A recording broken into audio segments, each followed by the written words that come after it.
En 2014, una joven emprendedora aparecía en las portadas de las revistas más importantes del mundo. Decían que revolucionaría la medicina, que cambiaría para siempre la forma en que se realizaban los análisis clínicos, y que estaba construyendo la próxima gran empresa tecnológica de Estados Unidos. Su compañía valía miles de millones de dólares. Pero había un problema. La tecnología que prometía transformar el mundo prácticamente no funcionaba. Durante años, inversionistas, políticos y medios creyeron estar viendo el nacimiento de una revolución médica. Pocos imaginaron que estaban observando una de las estafas corporativas más sorprendentes del siglo XXI.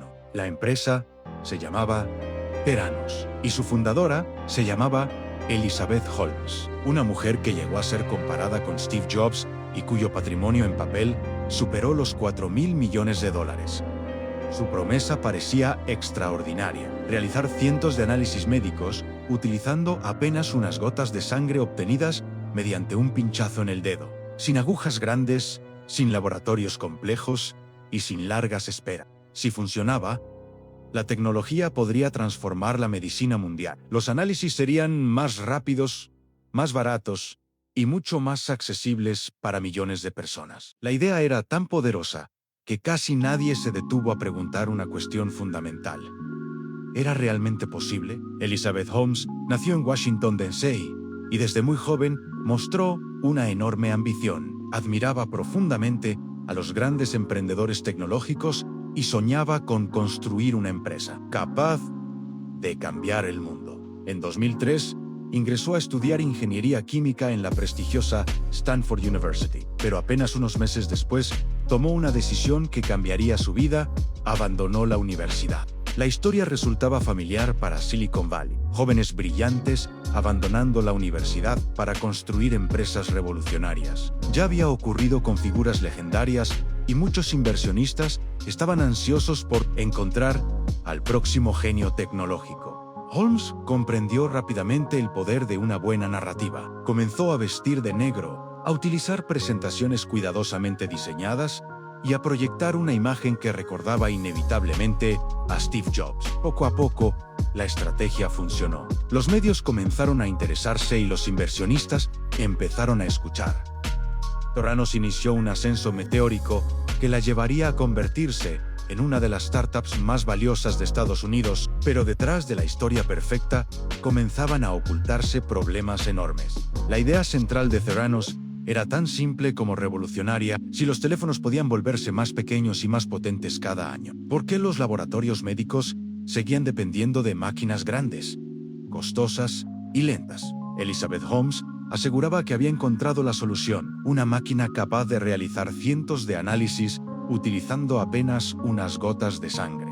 El dispositivo recibió un nombre cuidadosamente elegido: Edison. Según Theranos, esta máquina podía analizar múltiples enfermedades, detectar anomalías y ofrecer resultados rápidos, utilizando una cantidad mínima de sangre obtenida mediante un simple pinchazo en el dedo. Si aquello era cierto, la industria médica estaba a punto de cambiar para siempre. Pero desde el principio existía un problema técnico enorme. Los análisis de laboratorio son procesos extremadamente complejos. Diferentes pruebas requieren diferentes cantidades de sangre, reactivos específicos y equipos especializados. Reducir cientos de procedimientos a una sola máquina pequeña era un desafío que muchos expertos consideraban prácticamente imposible. Sin embargo, fuera de los laboratorios, pocos cuestionaban esas dificultades. La narrativa era demasiado atractiva. Una joven visionaria estaba desafiando una industria multimillonaria y prometía democratizar el acceso a la salud para millones de personas. Y mientras las preguntas técnicas quedaban en segundo plano, el interés de los inversionistas crecía sin parar. Theranos no solo vendía una tecnología, vendía una visión de futuro. Una visión capaz de atraer a algunas de las personas más influyentes y poderosas de Estados Unidos. A medida que Theranos ganaba notoriedad, comenzó a recaudar cantidades cada vez más grandes de dinero. Inversionistas privados competían por participar en la empresa. Cada nueva ronda de financiación elevaba aún más su valoración. Pero quizás lo más sorprendente no era el dinero, era quienes estaban respaldando la compañía. El consejo de administración de Theranos llegó a incluir exsecretarios de Estado, generales de alto rango y figuras políticas extremadamente influyentes. La presencia de estos nombres transmitía credibilidad inmediata. Para muchos inversionistas, la lógica parecía sencilla. Si personas tan experimentadas confiaban en Theranos, la empresa debía ser legítima. Sin darse cuenta, estaban cayendo en uno de los errores más comunes del mundo financiero: asumir que la reputación puede sustituir a la evidencia. En 2014, Theranos alcanzó una valoración cercana a los $9.000 millones. Elizabeth Holmes se convirtió en una de las mujeres más ricas del mundo sobre el papel. Los medios la presentaban como la próxima gran innovadora estadounidense. Parecía imparable.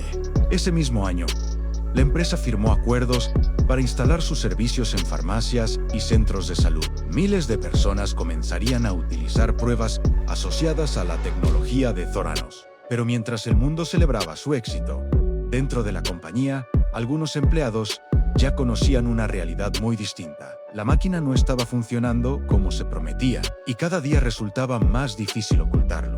Dentro de Theranos, la realidad era muy diferente a la que aparecía en las revistas. Muchos ingenieros y científicos trabajaban bajo una enorme presión para conseguir que la tecnología funcionara. Sin embargo, una y otra vez, los resultados mostraban problemas preocupantes. Algunas pruebas eran inconsistentes, otras simplemente fallaban. A medida que los problemas aumentaban, la cultura interna de la empresa se volvió extremadamente hermética. Los departamentos apenas compartían información entre sí, y muchos empleados desconocían qué estaban haciendo otros equipos. La dirección justificaba este secretismo como una forma de proteger la propiedad intelectual, pero algunos trabajadores comenzaron a sospechar que el secretismo tenía otro propósito. No se trataba únicamente de proteger una innovación revolucionaria. También servía para evitar que demasiadas personas entendieran la magnitud de los problemas técnicos que enfrentaba la compañía. Varios empleados abandonaron la empresa después de expresar dudas sobre la tecnología. Algunos intentaron alertar a los directivos, otros simplemente decidieron marcharse. En muchos casos, las advertencias fueron ignoradas o minimizadas. Lo más preocupante era que, según antiguos trabajadores, muchas pruebas realizadas a pacientes no se estaban procesando mediante la famosa máquina Edison. En numerosos casos, Theranos utilizaba equipos convencionales fabricados por otras compañías mientras seguía promocionando su propia tecnología como una revolución médica. Durante años, las dudas permanecieron dentro de la empresa, pero en 2015 apareció una amenaza que Theranos no pudo controlar. Un periodista del Wall Street Journal comenzó a investigar las acusaciones realizadas por antiguos empleados. Su nombre era John Carreyrou. Carreyrou empezó a entrevistar ex-empleados, expertos médicos y fuentes cercanas a la compañía. Poco a poco, comenzó a emerger una imagen completamente diferente a la que Theranos mostraba al mundo.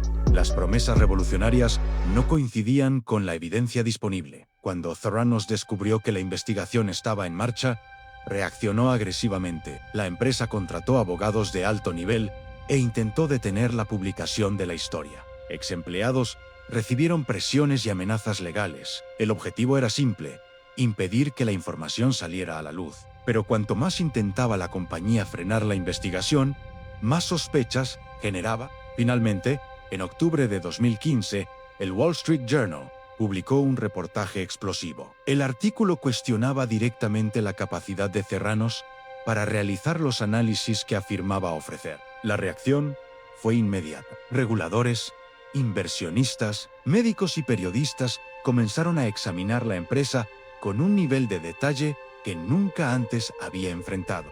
Durante años, Theranos había sobrevivido gracias a la confianza, el prestigio y una narrativa poderosa. Ahora, tendría que enfrentarse a algo mucho más difícil: las pruebas. Después de la publicación del reportaje, las consecuencias comenzaron a acumularse rápidamente.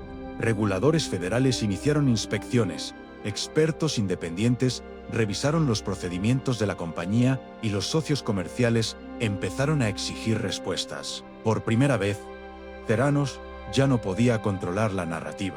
Las auditorías revelaron numerosos problemas en las operaciones de la empresa. Se cuestionó la precisión de múltiples análisis y surgieron dudas sobre la validez de los resultados entregados a pacientes. Lo que durante años había sido presentado como una revolución tecnológica comenzaba a desmoronarse frente a la evidencia. Los inversionistas reaccionaron con preocupación. La confianza que había impulsado la valoración de miles de millones de dólares empezó a evaporarse. Empresas asociadas comenzaron a distanciarse y algunos clientes suspendieron sus relaciones comerciales con Theranos. En 2016, los reguladores prohibieron a Elizabeth Holmes operar laboratorios clínicos durante varios años. La medida representó un golpe devastador para una empresa cuyo principal argumento era precisamente revolucionar los análisis médicos. La caída se aceleró. La valoración de 9.000 millones de dólares prácticamente desapareció. Los inversionistas perdieron enormes cantidades de dinero y la empresa comenzó a despedir empleados. Aquello que había sido presentado como el futuro de la medicina se estaba convirtiendo en uno de los más grandes fracasos corporativos de Silicon Valley. En 2018, llegó el golpe definitivo. Las autoridades estadounidenses presentaron cargos por fraude contra Elizabeth Holmes y otros directivos de la compañía. El caso captó la atención mundial. Ya no se discutía únicamente si la tecnología funcionaba o no. Ahora se intentaba determinar si los inversionistas habían sido engañados deliberadamente. Durante el juicio, fiscales y abogados presentaron miles de documentos, correos electrónicos y testimonios. La imagen cuidadosamente construida durante años fue examinada en detalle. Cada promesa, cada presentación y cada declaración pública pasaron a formar parte del escrutinio judicial. Finalmente, Elizabeth Holmes fue declarada culpable de varios cargos relacionados con fraude a inversionistas. La mujer, que había sido presentada como una de las emprendedoras más brillantes de su generación, terminó convirtiéndose en símbolo de los peligros de la exageración, el culto a la personalidad y la falta de supervisión. Theranos desapareció. La empresa cerró sus operaciones y pasó a formar parte de la historia corporativa como una advertencia. Lo que alguna vez pareció una revolución médica terminó siendo un recordatorio de que incluso las ideas más atractivas deben someterse a pruebas rigurosas. La historia de Theranos no trata únicamente sobre tecnología o medicina. Tampoco trata únicamente sobre fraude. Trata sobre algo mucho más profundo: la capacidad que tienen las historias para convencer a las personas. Los inversionistas vieron una oportunidad única. Los medios vieron a la próxima gran innovadora. Los políticos vieron una revolución tecnológica. Y durante años, muy pocos se detuvieron a comprobar si las promesas realmente funcionaban. Porque cuando una narrativa es suficientemente poderosa, incluso las personas más inteligentes pueden ignorar las señales de advertencia. Theranos cayó, pero la lección sigue vigente. Las buenas ideas son valiosas. Las pruebas son indispensables. Y ninguna empresa debería ser considerada demasiado innovadora para ser cuestionada. La próxima semana en Capital Oscuro, BlackBerry, el gigante que ignoró el futuro. La historia de la empresa que dominó el mundo de los teléfonos inteligentes y perdió todo cuando apareció un competidor que cambió las reglas para siempre. Si te interesan las historias reales detrás del dinero, el poder, los imperios empresariales y los grandes fraudes corporativos, suscríbete a Capital Oscuro. Nos vemos en el próximo video.